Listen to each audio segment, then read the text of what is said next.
Thank you, Mr. Chairman. Ambassador Robinson, I have the president's readout from his conversation with Xi Jinping on November 14th, and I'm sure you've probably seen this and been through it. And what struck me is that there is not one mention in here of the fentanyl problem that we've got with China. Do you know whether or not the president raised this with Xi Jinping when he had this conversation? Thank you, Senator. I don't know if they were able to get to it during their conversation. I do know that, as you know, the relationship between the United States and China is complex. There are a lot of issues on the table.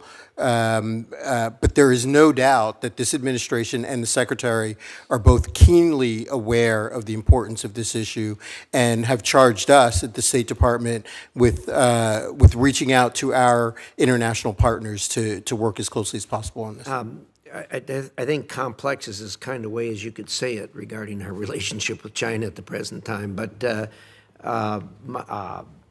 we understand from other people that state that you guys are getting the Heisman from them. They're just stiff-arming you and saying, well, you guys should quit using drugs, and that's the end of it. Is that your experience with what you're getting from the Chinese? We have had very limited engagement with China on this issue in particular. I know our ambassador, Ambassador Burns in Beijing, has had some conversations at the ministerial level, but there is a lot more that we could do together, and we know good things happen when China takes responsibility for these issues like this. We saw it in 2019 when they scheduled fentanyl and the chemicals. It stopped almost completely coming directly from China to the United States. Right. I think most people are aware of that. The difficulty, of course, is that that situation deteriorated dramatically and quickly, and we're back to where we were before, and China is not impressing us as doing anything on this issue anymore. Is that your impression? My impression is that they could do that there are basic steps they could take that they're not taking right now that could help a lot. They could monitor and make more transparent the labeling of chemicals leaving the country. They could exchange more information with us, and they could follow the trail and make sure that the companies that are exporting these chemicals know who the chemicals are going to, particularly in Mexico, where we know the drug is being synthesized. They're not doing that now. They're not talking to us really about it, but they should, and if they did, we think that this would go a long way towards helping to get at the issue. Yeah, well, that's an accurate description of what I've heard also, and I don't know what the path forward is. I guess that's you guys' job, but you need to come up with something to get their attention, and I don't know what it is, but it certainly isn't working right now. Administrator Milgram, first of all, let me say I want to associate myself with the remarks of the chairman regarding our impression of what Mexico is not doing and causing us no end of problem. And so you're appearing here today in your very clear-eyed description of what's happening and not happening, and putting the blame right where it belongs is greatly appreciated, and I think it'll help underscore for the American people what needs to be done. And I think the chairman has laid out very clearly that there does need to be something done differently, or there's going to have to be other action taken. One of the things that bothers me, and I always I hate to put it in these terms, but I cringe every time I hear somebody from the administration say, oh, well, the border's secure. I don't know. America does not believe that the border is secure with the thousands of people that are coming across. Do you agree that this catastrophe we have on the border is contributing to the problem of the drugs coming into the country? Senator, thank you so much for that question. The DEA does not operate the border or the ports of entry. I get that. That's not your fault. Thank you.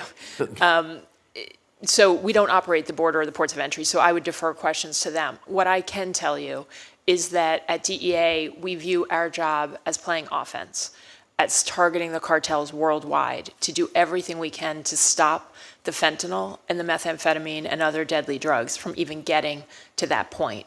And we also, once the drugs have entered the United States, we work relentlessly to make sure our communities are safe and healthy by stopping drug-related violence and drug poisonings. We view DHS's role as they have the primary mission of playing defense, of stopping fentanyl from entering at the border. And so we know that that's a vital part of this conversation. Last year, we seized, at year's end, the final calculation was 57 million fake fentanyl pills and more than 13,000 pounds of fentanyl. That's the equivalent of 410 million potential deadly doses that we seized in the United States of America. Well, I appreciate that, and I appreciate that that isn't your primary obligation, but I think you should keep pressure on those that we know who that their primary obligation is to secure the border. I think that would be very helpful. My time's up, but let me ask one quick question about the social media aspects of this. Are you having any luck at all with the social media platforms? I understand that's secondary. You want to stop it from coming in first, but once it gets here, obviously, as you've indicated, social media platforms are a real scourge for distributing this stuff. Are you having any luck there at all? Senator, thank you for the question, and I think it's a critical point for us to discuss today. We view social media right now as the superhighway of drugs.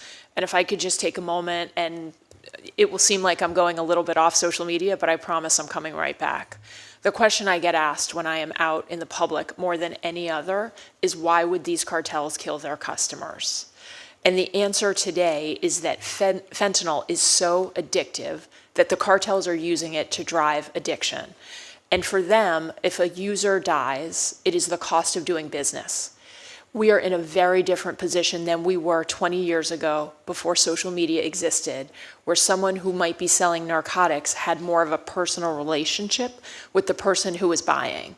Today, the cartels understand that if someone dies from taking their deadly fentanyl, that there are 100 million other users on Snapchat that they can sell their drugs to.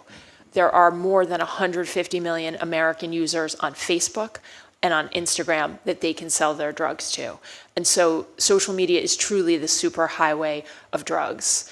And I welcome a visit from any of the members of this committee to DEA headquarters, and I can show you the faces of the American lives lost from fake pills purchased on Snapchat, from fake pills purchased on Facebook, from fake pills purchased on Instagram and TikTok and other sites. So the long answer coming to the short closing is that the social media sites are not doing nearly enough. And we would welcome the opportunity to work with this committee and others in Congress to make sure that the social media companies are held accountable and that they become fully transparent about what is happening and what they're doing. Did I understand you right that half of the American people, 150 million people, or a third, 100 million, are fentanyl customers? No, Senator, I'm sorry. They're customers of social media. What's happened in the decades since the internet and globalization is that there are a vast number of Americans who are on social media, and those transactions where the cartels and their traffickers are marketing and selling these fake prescription pills and other drugs all over social media, we see that on a daily basis. And what we see is that the cartels will just pivot to the next potential buyer on those social media platforms. And there are many Americans on those social media platforms. Thank you very much, Mr. Chairman. Let me just add to the bipartisan consensus on this panel. I understand that our witnesses have to be diplomatic in the way that they talk about Mexico, but let's be honest, at best, Mexico is not taking this crisis seriously enough, and at worst, the Mexican government, or at least significant parts of it, are either looking the other way or complicit